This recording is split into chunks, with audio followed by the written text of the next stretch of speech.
My dear students, இன்னைக்குள்ள வீடியோல 11th chemistry unit 6 gaseous state அப்படிங்கிற டாபிக் பத்தி பார்க்க போறோம். இதுல நம்ம பார்க்க போறது என்னன்னா கேஸ் லாஸ் அதுல பாயில்ஸ் லா பத்தி பார்க்கலாம். சோ இந்த கேஸ் லா பார்க்கிறதுக்கு முன்னாடி நம்மளுடைய gaseous state அதாவது நம்மள எர்த்த சுத்தி இருக்கக்கூடியது நம்ம அட்மாஸ்பியர் அப்படின்னு சொல்லுவோம். இதுல இந்த அட்மாஸ்பியர்ங்கிறது ஏரால் சரௌண்டடா இருக்கக்கூடியது. சோ இந்த ஏர் நமக்கு தெரியும் எவ்வளவு நைட்ரஜன் எவ்வளவு பெர்சன்டேஜ் இருக்கு 78% ஆஃப் நைட்ரஜன் ஆக்சிஜன் பார்த்தோம் அப்படின்னா 21% ஆக்சிஜன் சோ அதர் கேஸஸ் இந்த பிரசன்ஸா இருக்கும் என்னெல்லாம் கார்பன் டை ஆக்சைடு இருக்கும் அப்புறம் நைட்ரிக் ஆக்சைடு இருக்கும் நைட்ரஜன் டை ஆக்சைடு இருக்கும் கார்பன் மோனாக்சைடு இந்த மாதிரி நிறைய கேஷஸ் பிரசன்ஸா இருக்கு அதே மாதிரி இப்போ ஹாலஜன்ஸ் சொன்னோம் அப்படின்னா குளோரின் புரோமின் அயோடின் இந்த மாதிரி இதெல்லாம் நம்ம என்ன சொல்லுவோம் ஹாலஜன்ஸ் இந்த மாதிரி கேஸஸ் நமக்கு பிரசன்ஸா இருக்கு அதே மாதிரி நோபல் கேஸஸ்ங்கிறது ரொம்ப முக்கியமான ஒண்ணு நோபல் கேஸஸ் அப்படிங்கிறது நம்மளுடைய பீரியாடிக் டேபிள்ல லாஸ்ட் 18th குரூப் பார்த்தோம் அப்படின்னா லாஸ்ட் பீரியட் எலமெண்ட்ஸ் பார்த்தோம் அப்படின்னா அதுல இருக்கக்கூடிய அந்த கேஸஸ் தான் நம்ம சொல்லுவோம் நோபல் கேஸஸ் ஸோ அது என்னெல்லாம் பார்த்தோம் அப்படின்னா ஹீலியம் ரொம்ப முக்கியமானது நல்லா ஞாபகம் வச்சுக்கோங்க ஹீலியம் இதோட சிம்பல் என்ன போட்டுக்கலாம் He neon Ne next argon Ar next என்ன போட்டுக்கலாம் krypton Kr xenon Xz and radon last one என்ன சொல்லலாம் radon அப்படின்னு சொல்லலாம் Rn இதெல்லாம் தான் நம்ம என்னன்னு சொல்றோம் நோபல் கேஸஸ் அப்படின்னு சொல்றோம் சோ இந்த மாதிரி கேஸஸ் எல்லாம் சேர்ந்து இருக்கக்கூடியது நம்மளுடைய அட்மாஸ்பியர் சோ இதுல பாத்தீங்கன்னா இப்போ நம்ம நைட்ரஜன் ஆக்சிஜன் ஹைட்ரஜன் எல்லாமே நம்ம என்ன சொல்லுவோம் டைஅட்டாமிக் மாலிகூல் அப்படின்னு சொல்லுவோம் சோ முன்னாடி நான் சொல்லி இருந்தேன் ஒரு வீடியோல டைஅட்டாமிக் மாலிகூல்ஸ் எப்படி ஞாபகம் வச்சுக்கிறது ஒரு ட்ரிக் சொல்லி இருந்தேன் இப்ப நம்மளுடைய நேமிங் நாம சொல்லும் போது ஜென் வரக்கூடியது அப்படிதானே இப்ப நைட்ரஜன் ஆக்சிஜன் ஹைட்ரஜன் எல்லாமே கடைசியில என்ன இருக்கு ஜென்னு முடியுது சோ இந்த ஜென்னு முடியக்கூடியது எல்லாமே நம்ம என்னன்னு சொல்லுவோம் N2H2 டைஅட்டாமிக் N2H2O2 இந்த மாதிரி தான் நம்ம ரெப்ரசென்ட் பண்ணுவோம் அதே மாதிரி ஹாலஜன் ஜென்னு முடியுது அப்படிதானே சோ இந்த ஜென்ல வரக்கூடியது குளோரின் புரோமின் அயோடின் ஃப்ளூரின் இது எல்லாமே நம்ம என்னன்னு சொல்லுவோம் டைஅட்டாமிக் மாலிகூல் அப்படின்னு சொல்லுவோம் ஆனா இந்த நோபல் கேஸஸ் எல்லாமே என்னன்னு சொல்லுவோம் மோனோஅட்டாமிக் மாலிகூல் அப்படின்னு சொல்லுவோம் சோ இந்த gaseous law அப்படிங்கிறது என்னன்னா இப்போ ஒரு கேஸுக்கு இருக்கக்கூடிய பிசிக்கல் ப்ராப்பர்ட்டி சோ இந்த gaseous lawங்கிறது கெமிஸ்ட்ரிக்கு ரொம்ப இம்பார்ட்டன்ட் அதோட டெவலப்மெண்ட்டுக்கு ரொம்ப இம்பார்ட்டன்ட் அப்படின்னு சொல்லலாம் இப்ப இந்த gaseous law அப்படிங்கிறது இதோட ப்ராப்பர்ட்டி ஒரு கேஸோட பிசிக்கல் ப்ராப்பர்ட்டிஸ் பார்த்தோம் அப்படின்னா என்னெல்லாம்னா pressure temperature volume and number of moles எவ்வளவு நம்பர் ஆஃப் மோல்ஸ் இருக்கு அதோட மாஸ் அப்படின்னு சொல்லலாம் நம்பர் ஆஃப் மோல்ஸ் சோ இந்த மாதிரி இந்த டேர்ம் எல்லாம் மென்ஷன் பண்ணியது இதுதான் என்னது ஒரு கேஸோட பிசிக்கல் ப்ராப்பர்ட்டிஸ் அப்படின்னு சொல்லுவோம் சோ இதை வச்சு ஸ்டடி பண்ணக்கூடியதை நம்ம என்ன சொல்லுவோம் gaseous law அப்படின்னு சொல்றோம் சோ அதுல பாயிலிஸ் லா பார்த்தோம் அப்படின்னா அது என்னது பிரஷருக்கும் வால்யூமுக்கு இருக்கக்கூடிய ஒரு ரிலேஷன்ஷிப் என்னன்றத ஸ்டடி பண்றது அப்போ பிரஷருக்கும் வால்யூமுக்கு இருக்கக்கூடிய ரிலேஷன்ஷிப் ஸ்டடி பண்ணும்போது இந்த ரெண்டு ஃபேக்டரும் இங்க என்னதான் இருக்கணும் கான்ஸ்டன்டா இருக்கணும் டெம்பரேச்சரும் நம்பர் ஆஃப் மோல்ஸும் கான்ஸ்டன்டா வச்சுட்டு கான்ஸ்டன்டா இருக்கும்போது அந்த கேஸுக்கு இருக்கக்கூடிய பிரஷருக்கும் வால்யூமுக்கும் என்ன ரிலேஷன்ஷிப் எப்படி பிரஷர் இன்க்ரீஸ் ஆகும்போது வால்யூம் என்ன ஆகுது இன்க்ரீஸ் ஆகுதா இல்ல டிக்ரீஸ் ஆகுதா இல்ல வால்யூம் இன்க்ரீஸ் ஆகும்போது பிரஷர் என்ன ஆகுது குறையுதா இல்ல கூடுதா அப்படிங்கறத ஒரு ரிலேஷன்ஷிப் பத்தி படிக்கிறதா நம்ம என்ன சொல்லுவோம் பாயில்ஸ் லா அப்படின்னு சொல்றோம் So Boyle's law என்னன்னு பார்க்கலாம் இப்போ gaseous lawல நம்ம என்ன சொன்னோம் it's depending upon the physical properties என்னெல்லாம் properties depend பண்ணிருக்கு temperature number of moles pressure and volume so இவர் ராபர்ட் பாய்லி அப்படிங்கிறவரு டெம்பரேச்சரும் நம்பர் ஆஃப் மோல்ஸும் கான்ஸ்டன்டா வச்சுக்கிட்டு பிரஷருக்கும் வால்யூமுக்கு இருக்கக்கூடிய ஒரு ரிலேஷன்ஷிப் கண்டுபிடிக்கிறதுக்காக அதை எக்ஸ்பெரிமெண்டலா ப்ரூவ் பண்றதுக்கு அவர் ஒரு ஜே டியூப் எடுத்திருக்காரு இந்த ஜே டியூப் பார்த்தோம்னா ஒரு எண்ட் க்ளோஸ்டா இருக்கு இன்னொரு எண்ட் ஓப்பன்டா இருக்கும் சோ இவர் என்ன பண்ணிருக்காருன்னா அந்த ஜே டியூப் வழியா கொஞ்சம் மெர்க்குரியை ஆட் பண்ணிட்டு கொஞ்சம் மெர்க்குரி ஆட் பண்ணிட்டு அவர் என்ன அப்சர்வ் பண்றாருன்னா இந்த ரெண்டு லெவலும் பார்த்தோம்னா கரெக்டா இருக்கு இந்த பக்கமும் லெவல் கரெக்டா இருக்கு சோ இங்க இருக்கக்கூடியது எம்டி ஸ்பேஸ்னா என்னது gaseous molecules presence இருக்கும் அப்படிதானே எம்டி ஸ்பேஸ்னால அது என்னது இருக்கு gaseous molecules ஸோ இதை நம்ம வால்யூம் கேஷியஸ் மாலிகூல்ஸோட வால்யூமா கன்சிடர் பண்ணிக்கலாம். ஸோ இங்க என்ன சொல்லிக்கிறாங்கன்னா ப்ரெஷர் அப்ளை பண்றது 1 atmospheric ப்ரெஷர் அப்ளை பண்ணும் போது இதுல இருக்கக்கூடிய இந்த ஸ்பேஸை வால்யூமா கன்சிடர் பண்றோம். இது நம்ம என்ன சொல்றோம் ஈக்குவலா இருக்கு அப்படின்னு அவருக்கு இது பண்றாரு, எக்ஸ்பெரிமெண்டலா அவர் அப்சர்வ் பண்றாரு. ஸோ நெக்ஸ்ட் அவர் என்ன பண்றாருன்னா இது இருக்கக்கூடிய வால்யூமை V/2 இதுல பாதியா குறைக்கணும்னு நினைக்கிறாரு. ஸோ பாதியா குறைக்கணும்னா என்ன பண்ணணும், இன்னும் கொஞ்சம் கூட மெர்க்குரி இதுல ஆட் பண்ணணும். ஸோ ஆட் பண்ணும்போது இந்த வால்யூம் ஃபர்ஸ்ட்ல இருந்ததை விட பாதி ஆயிடுச்சு. அப்போ V/2 அதாவது இந்த வால்யூம் இப்ப என்ன ஆயிடுச்சு, ஃபர்ஸ்ட்ல இருந்ததுக்கு பாதி, அப்போ V/2. ஸோ இந்த டைம்ல என்ன அப்சர்வ் பண்றாருன்னா இந்த லெவல் கொஞ்சம் இது என்ன இருக்கு, மெர்க்குரி லெவல் இன்க்ரீஸ் ஆயிருக்கு. ஸோ எவ்வளவு இன்க்ரீஸ் ஆயிருக்குன்னு சொல்றாருன்னா ஒரு 760 மில்லிமீட்டர், அதாவது இந்த ஜே டியூப்ல மார்க் பண்ணிருக்கும், மில்லிமீட்டர்ஸ்ல மார்க் பண்ணிருக்கு. ஸோ ஒரு 760 மில்லிமீட்டர் அளவுக்கு இந்த மெர்க்குரி லெவல் இன்க்ரீஸ் ஆயிருக்கு. இதோட ப்ரெஷர் எவ்வளவு ப்ரெஷர் அப்படின்னு அவர் எக்ஸ்பெரிமெண்டலா கண்டுபிடிச்சிட்டாருன்னா 2 atmospheric pressure. ஸோ 2 atmospheric pressureல கொடுக்கும்போது 760 mm ஆஃப் மெர்க்குரி இன்க்ரீஸ் ஆகுது. அப்போ மெர்க்குரி இன்க்ரீஸ் ஆகும்போது இந்த வால்யூம் V/2 அங்க ரெடியூஸ் ஆகுது. திரும்பவும் அவர் என்ன பண்றாருன்னா இந்த ஃபர்ஸ்ட்ல இருந்த வால்யூமை V/3 கொண்டு வராரு, அதாவது இருக்கிறதுல 3ல 1 மடங்கா கொண்டு வரணும்னு நினைக்கிறாரு. ஸோ அதுக்கு இன்னும் அவர் என்ன பண்றாரு, மெர்க்குரியை இன்னும் கொஞ்சம் அதிகமா ஆட் பண்றாரு. ஸோ ஆட் பண்ணும்போது இந்த வால்யூம் என்ன ஆயிடுச்சு, V/3 ஆயிடுச்சு. ஸோ இப்ப இதுக்கு இருக்கக்கூடிய அந்த மெர்க்குரியோட லெவல் எவ்வளவு இன்க்ரீஸ் ஆயிருக்குன்னு சொல்றாருன்னா 1520 mm வால்யூம், அதோட மெர்க்குரியோட வால்யூம் இங்க இன்க்ரீஸ் ஆயிருக்கு. ஸோ இந்த ப்ரெஷர் என்னன்னு கண்டுபிடிக்கிறாருன்னா 3 atmospheric pressure. 3 atmospheric pressure. So இங்க பார்க்கும்போது ஒண்ணு நமக்கு கரெக்டா புரியுது பாருங்க. இப்போ ப்ரெஷர் 1 atmosphere, 2 atmosphere, 3 atmosphere கிராஜுவலா இன்க்ரீஸ் ஆகுது. ஆனா வால்யூம் என்ன ஆகுது, V/2 V/3 அந்த மாதிரி கிராஜுவலா டிகிரீஸ் ஆகுது. ஸோ அவர் என்ன அந்த எக்ஸ்பெரிமெண்ட் வழியா அவர் என்ன கண்டுபிடிக்கிறாருன்னா வால்யூம்ங்கிறது எதுக்கு, ப்ரெஷருக்கு இன்வெர்ஸ்லி ப்ரொபோர்ஷனலா இருக்கும் அப்படிங்கிறது. டைரக்ட்லி ப்ரொபோர்ஷனல் இன்வெர்ஸ்லி ப்ரொபோர்ஷனல் தெரியும் அப்படிதானே. Directly proportional, so volume directly proportional தான் இந்த மாதிரி போகுது. அப்படின்னா என்ன மீனிங், வால்யூம் இன்க்ரீஸ் ஆச்சுன்னா ப்ரெஷர் இன்க்ரீஸ் ஆகும், இல்ல வால்யூம் டிகிரீஸ் ஆச்சுன்னா ப்ரெஷர் டிகிரீஸ் ஆகும். அதான் நம்ம என்ன சொல்லுவோம் டைரக்ட்லி ப்ரொபோர்ஷனல் அப்படின்னு சொல்றது. இன்வெர்ஸ்லி ப்ரொபோர்ஷனல் அப்படின்னா என்னது, வால்யூம் இன்க்ரீஸ் ஆயிடுச்சுன்னா ப்ரெஷர் டிகிரீஸ் ஆகும். புரிஞ்சுச்சுல்ல. அதே at the same time volume degrees ஆயிடுச்சு அப்படின்னா ப்ரெஷர் இன்க்ரீஸ் ஆகும். ரெண்டுமே ஆப்போசிட்டா இருக்கக்கூடியதை நம்ம என்ன சொல்லுவோம் இன்வெர்ஸ்லி ப்ரொபோர்ஷனல். எப்பவுமே இன்வெர்ஸ்லி ப்ரொபோர்ஷனல் 1/, அந்த மாதிரி தான் போடுவோம். ஸோ பி அதாவது வால்யூம் ப்ரெஷருக்கு இன்வெர்ஸ்லி ப்ரொபோர்ஷனலா இருக்கு அப்படிங்கிறத அவரை ப்ரூவ் பண்ணியிருக்காரு. ஸோ இது பண்ணும்போது அவர் எது ரெண்டும் டெம்பரேச்சரும் நம்பர் ஆஃப் மோல்ஸ் இங்க கான்ஸ்டன்டாவே இருக்கிற மாதிரி அவர் பாத்துக்கிறாரு. நெக்ஸ்ட் நம்ம இப்ப இந்த டேர்ம் நம்ம ஒரு ப்ரொபோர்ஷனாலிட்டி மாத்தணும் அப்படின்னா ஒரு ப்ரொபோர்ஷனாலிட்டி கான்ஸ்டன்ட் டேர்ம் இன்ட்ரோடியூஸ் பண்ணலாம் அப்படிதானே. So B is equal to என்ன கிடைக்கும், K into proportionality constant K into 1/P. So இந்த P இந்த பக்கம் கொண்டு வந்தோம்னா என்ன ஆயிடும், PV is equal to K. புரிஞ்சுச்சுல. இப்ப ரெண்டு எக்ஸ்பெரிமெண்ட் பண்றோம்னு வச்சுக்கோங்க, அதாவது லோ ப்ரெஷர் இருக்கக்கூடிய எல்லா கேசஸுக்கும் இந்த பாய்ஸ் லா அப்ளிகபிளா இருக்கு அப்படிங்கறது அவர் சொல்றாரு. சோ ஒரு 2 gases நாம் கன்சிடர் பண்ணோம். ஃபர்ஸ்ட் ஒரு கேஸ் எடுக்கிறோம், ரெண்டாவது இன்னொரு கேஸ் எடுத்து நம்ம எக்ஸ்பெரிமெண்ட் பண்றோம் அப்படின்னா ஃபர்ஸ்ட் கேஸோட பிரஷர் P1 ன்னு எடுத்தோம்னா வால்யூம் V1 ன்னு எடுத்துக்கலாம். சோ இது இஸ் ஈக்குவல் டு எதுக்கு ஈக்குவலா இருக்கும்னு சொல்றாரு, செகண்டா நம்ம எடுக்கக்கூடிய கேஷியஸ் மாலிகுலோட பிரஷர் P2 V2 இது ரெண்டுமே ஈக்குவலா இருக்கு அப்படின்னு சொல்றாரு. புரிஞ்சுச்சுல.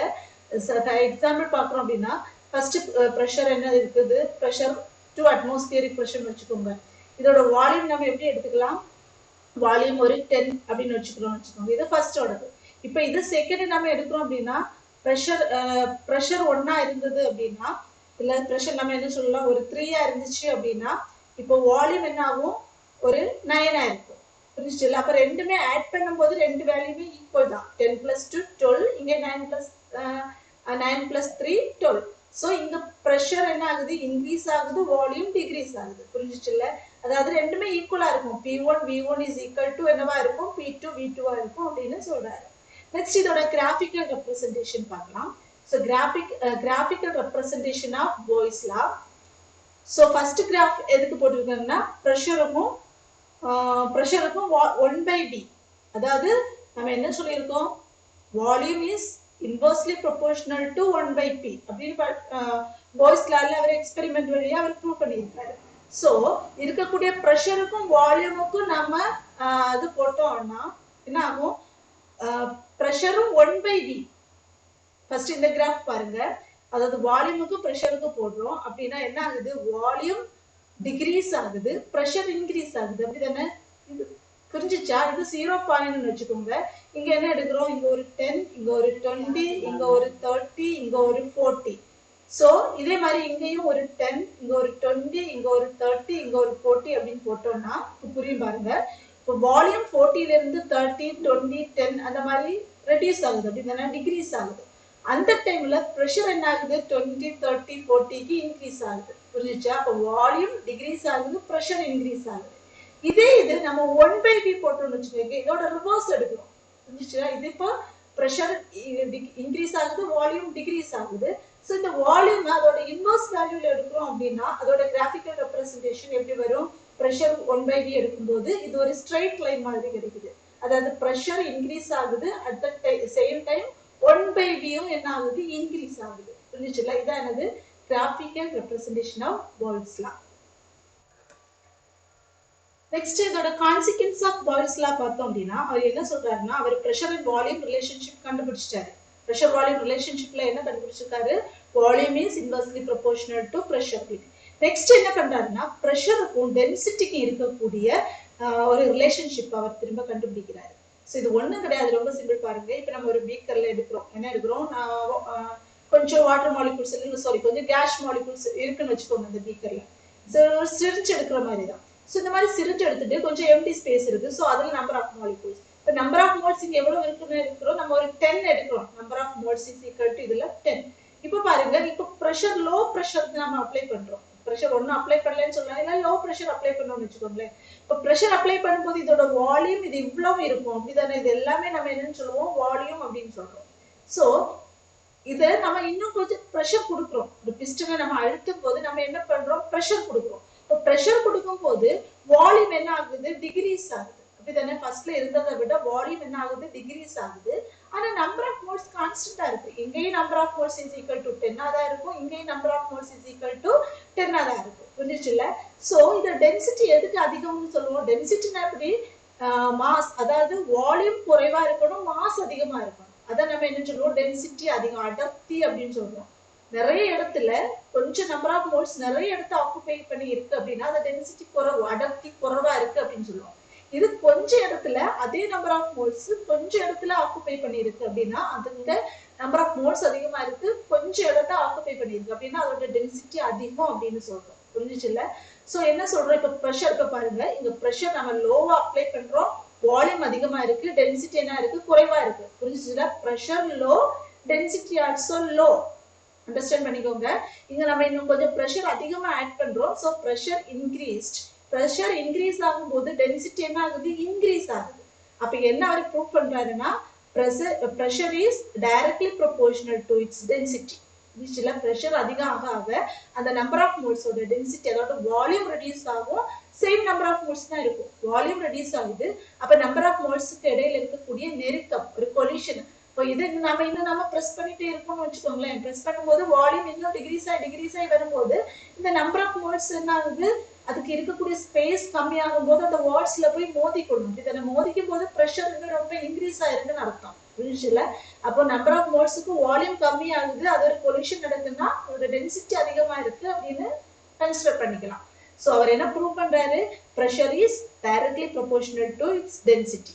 சோ நம்ம இத ஃபர்ஸ்ட் நம்ம கண்டுபிடிச்ச அந்த ஃபார்முலால சப்ஸ்டிட்யூட் பண்ணோம் அப்படின்னா என்ன வரும்? இப்போ P1 V1 is equal to P2 V2ங்கிறது நமக்கு பாய்ல்ஸ் லால இருந்து நம்ம கண்டுபிடிச்சிருக்கோம். இதுதான் ஒரு ஃபர்ஸ்ட் ரெண்டு கேஸ் எடுக்கிறோம் அப்படின்னா ஃபர்ஸ்ட் கேஸோட pressure and volume is equal to second கேஸோட pressure and volume ரெண்டுமே எப்படி இருக்குமா? ஈக்குவலா இருக்கும். சோ இங்க Vங்கிறது, அதாவது density is equal to என்ன சொல்றோம் அப்படின்னா density is equal to mass by volume. புரியுதா? density is equal to என்னன்னு சொல்லலாம்? mass by volume. so volume is equal to என்ன வரும்? density ங்க போய்டும். so mass by d, density. so இந்த V க்கு நம்ம என்ன பண்றோம்? இத சப்ஸ்டிட்யூட் பண்றோம். சப்ஸ்டிட்யூட் பண்ணும்போது என்ன வரும்? P1 V1க்கு என்ன எடுக்கலாம் மாஸ்ன்றது constant number of moles constant அப்படின்னு சொல்லிட்டு இருக்கோம் அப்படிதானே சோ மாஸ்க்கு எந்த சேஞ்சும் இல்லை இங்கேயும் 10 தான் இருக்கு இங்கேயும் 10 தான் இருக்கு so mass constant term next so for first case molecule density is equal to d1 ன்னு எடுத்தோம் அப்படின்னா நெக்ஸ்ட் P2 எடுக்கலாம் pressure P2 number of moles constant divided by இங்க என்ன எடுப்போம் d2 ன்னு எடுப்போம் புரிஞ்சுச்சா இப்போ மாஸ் என்ன ஆயிடும் கேன்சல் ஆயிடும் சோ என்ன ஆகுது P1 d1 is equal to P2 d2 புரிஞ்சுச்சா இத அவர் என்ன சொல்றாரு பிரஷர் அதாவது P1 P2 is equal to d1 d2 அப்படி எடுக்கிறோம் அப்படினா பிரஷர் இன்கிரீஸ் ஆகும்போது டென்சிட்டி இன்கிரீஸ் ஆகுது அதாவது pressure is directly proportional to its density அப்படினா அவர் ப்ரூவ் பண்றாரு புரிஞ்சுச்சா இதான் என்னது சொல்லுவோம் பாய்ஸ் லா அப்படினு சொல்றோம் நெக்ஸ்ட் இந்த பாய்ஸ் லா டிபெண்ட் பண்ணி ஒரு क्वेश्चन கேட்டிருக்காங்க கால்குலேஷன் ஃபைண்ட் தி மிஸ்ஸிங் பாராமீட்டர்ஸ் அதாவது மூணு கேஸ் எடுக்கறோம்னா அதோட pressure 1 atmosphere volume pressure volume அது சம் மிஸ்ஸிங்கா இருக்கு இத நீங்க வால்யூம் கண்டுபிடிக்கணும் இதுல பிரஷர் கண்டுபிடிக்கணும் சோ இது எப்படி கண்டுபிடிக்கிறதுன்னு பார்க்கலாம் சோ அக்கார்டிங் டு பாய்ஸ் லா நம்ம எப்படி எழுதலாம் P1 V1 is equal to P2 V2 இந்த 3 gases தந்திருக்காங்க சோ என்னன்னு போட்டுக்கலாம் P3 V3 இப்போ இதுல நமக்கு கொடுத்திருக்க கூடிய வேல்யூஸ் நம்ம நோட் பண்ணலாம் P1 எவ்வளவு கொடுத்திருக்கு 1 அந்த யூனிட் ரொம்ப முக்கியம் போட்டுக்கோங்க பிரஷர் அப்படிங்கிறது எப்பவுமே அட்மாஸ்பியர் அப்படினு போடுவோம் சோ 1 அட்மாஸ்பியர் V1 எவ்வளவு into 1 decimeter cube வால்யூம் எப்பவுமே டெசிமீட்டர் கியூப்ல போடணும் equal to P2 V2 so 2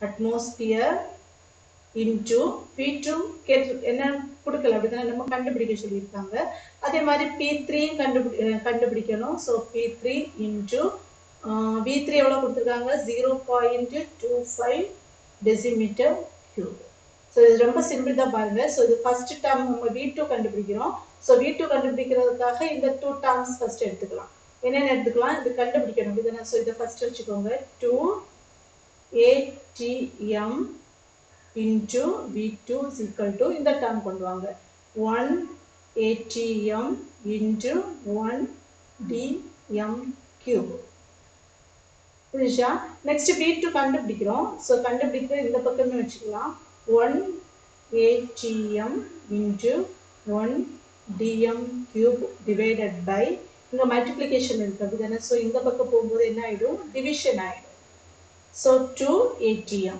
இப்போ என்ன ஆகும் இந்த atm கேன்சல் ஆயிடுச்சு so 1 into 1 1 1 by 2 என்ன ஆயிடுச்சு v2 is equal to 1 by 2 என்னது 0.5 இந்த யூனிட்க்கு என்னது இருக்கு atm கேன்சல் ஆயிடுச்சுல so decimeter cube so இதானது ஃபர்ஸ்ட் ஆன்சர் v2 கண்டுபிடிச்சிட்டோம் நெக்ஸ்ட் என்ன கண்டுபிடிக்கணும் இந்த क्वेश्चनல P3 கண்டுபிடிக்கணும் அப்படிதானே சோ P3 கண்டுபிடிக்கிறதுக்கு என்ன படிக்கலாம் இந்த P3 இருக்கக்கூடிய இந்த வேல்யூவும் நம்ம இந்த ஃபர்ஸ்ட் வேல்யூவும் கொண்டு வரலாம் சோ P3 இருக்கக்கூடியது எடுங்க P3 into 0.25 decimeter cube is equal to ஃபர்ஸ்ட்ல இருக்கக்கூடியது கொண்டு வாங்க 1 atm into 1 dm cube புரியுதா இப்ப நேரம் எடுத்த மாதிரி தான் P3 இந்த பக்கம் வச்சிடலாம் ஏன்னா அதான் கண்டுபிடிக்கணும் so 1 atm into 1 dm cube divided by இது மல்டிப்ளிகேஷன் இருக்கு அப்படிதானே சோ இங்க என்ன ஆயிடும் டிவிஷன் போயிடும் so 0.25 dm cube so இப்போ என்ன ஆயிடும் dm cube கேன்சல் ஆயிடும் so 1 divided by 0.5 எவ்வளவு கிடைக்கும் 4 கிடைக்கும் அப்படிதானே அதாவது 0.25 4 times மல்டிப்ளை பண்ணோம்னா 1 கிடைக்கும் புரியுதா அல்லனா இப்படி பண்ணிக்கலாம் கன்ஃபியூஸா இருக்குனா 1 divided by 0.25 இருக்கு சோ இங்க 0.25 இருக்கிறதுனால மேல 100 ஆல மல்டிப்ளை பண்றோம் அதே மாதிரி கீழேயும் 100 ஆல மல்டிப்ளை பண்றோம் இப்போ மேல என்ன கிடைச்சிச்சு 1 into 100 divided by இது என்ன போட்டுக்கலாம் 2500 இப்போ ரெண்டு டிஜிட் தாண்டி பாயிண்ட் வைக்கிறோம்னா 25 சோ 25 இது கேன்சல் பண்ணோம்னா என்ன ஆயிடுச்சு 4 so P3 is equal to எவ்வளவு 4 இங்க யூனிட் என்னது மட்டும் தான் இருக்கு atm எப்பவுமே பிரஷர்னாலே நம்ம என்னன்னு போடுவோம் atm இதானது ஒரு மிஸ்ஸிங் பாராமீட்டர்ஸ் அதாவது மிஸ் இருந்து கொடுத்தனா அத நம்ம கண்டுபிடிக்கிறதுக்குள்ள சோ இதானது பாய்ஸ் லா எல்லாருக்கும் புரிஞ்சிருக்கும்னு நினைக்கிறேன் ரொம்ப முக்கியமான ஒரு கொஸ்டின், எல்லாரும் ரொம்ப தெரிஞ்சிருக்க வேண்டிய ஒரு கொஸ்டின். எல்லாரும் ஸ்கிப் பண்ணாம இந்த கொஸ்டினை படிங்க. தேங்க்யூ.